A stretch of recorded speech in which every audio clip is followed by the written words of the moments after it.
want to send things back over to Anthony for the latest on what is going to be a very active forecast. Yeah, very active indeed as we head throughout the next 12 hours or so. We're still looking at the impacts of our latest warm front that's currently lifting through and bringing the surge of warmth and humidity that's going to be lingering around for this evening. Out in advance of our next cold front, that means trouble for much of the Midwest for this evening, especially throughout the overnight for us. New Philadelphia over to Bucks, Beach City over to Ken. You're looking at some scattered showers and some pretty decent rain producers right now.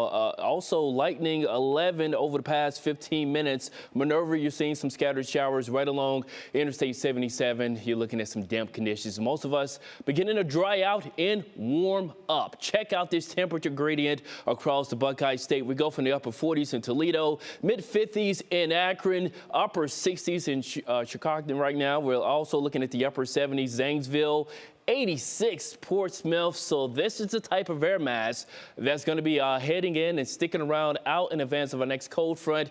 And check it out, where we have the higher risk of severe storms. This cluster of storms producing some significant severe weather all throughout mid-Missouri, all throughout the mid-Mississippi Valley. This is going to evolve into a squall line by the time it arrives here. And we expect storms to arrive as we head beyond 11 o'clock, especially approaching midnight tonight. Notice the chances of storms really pick up for us as we get closer to pre-dawn for early Thursday morning. So overall, we're looking at this line to arrive from west to east across the area between the hours of 11 o'clock for this evening and 5 o'clock for this morning. So high wind, lightning, heavy rainfall, that's going to be almost a guarantee when it comes to the overall threats you need to keep yourself notified for. We'll talking about hail and potentially some isolated tornadoes with some of these storms along with that squall line as it advances through. Here's 7 o'clock for this evening. Let's take things hourly. I fast forward the clock to midnight tonight. That is where we expect these storms to be arriving across Erie County, Huron County, mainly to the west.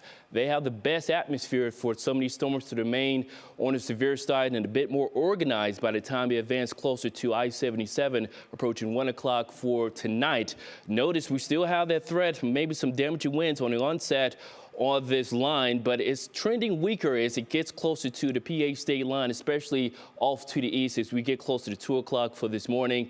And notice we're going to be sticking with potentially heavy rain for at least for 4 hours out of this. So flash flooding could be a possibility throughout the overnight as well, and potentially maybe some higher winds on the backside of all this. We zip throughout the overnight. We'll pick up maybe some scattered showers with temperatures continuing to remain on the mild side. We pick up more of a southwest wind as we begin to dry out. Overall, if I had to rank the threats for tonight, heavy rain will be number one for everyone. When it comes to more scattered risk of damaging winds, more isolated threat when it comes to the large hail potential and also the tornado risk, but not zero. All three modes of severe storms possible, so therefore we are ringing the alarm with the alert for tonight. When it comes to the rain, these are going to be some heavy downpours potentially pushing across the area. Don't take this as gospel, but I'm thinking some locations could receive upwards to an inch and a half, so flash flooding likely for tonight. Friday, we'll catch a break. Then Friday night really into Saturday, we're going to be ramping up with the rain chances. The severe weather threat, not all that, but when it comes to the rounds of heavy rain, more flooding potential likely across much of northeast Ohio as we go throughout this weekend. Saturday, Sunday, a few rounds of steady rainfall. Then this cold front Friday arriving. Check it out by Tuesday. The home opener, much colder and potentially some snowflakes. Union Home Mortgage 10-day outlook shows that threat of storms for this evening throughout the overnight. A few rain showers for Friday as we cool off throughout the day. Temperatures in the 50s. We pop back up into the 60s. Flooding likely for parts of the area for Saturday and Sunday. We got to keep a close eye on that. We're underscoring that right now with the weather impact, potentially further alerts for this weekend. Jay is super salty about the snowflakes on Tuesday's forecast, so we'll work on that, Jay, I promise. Thank you.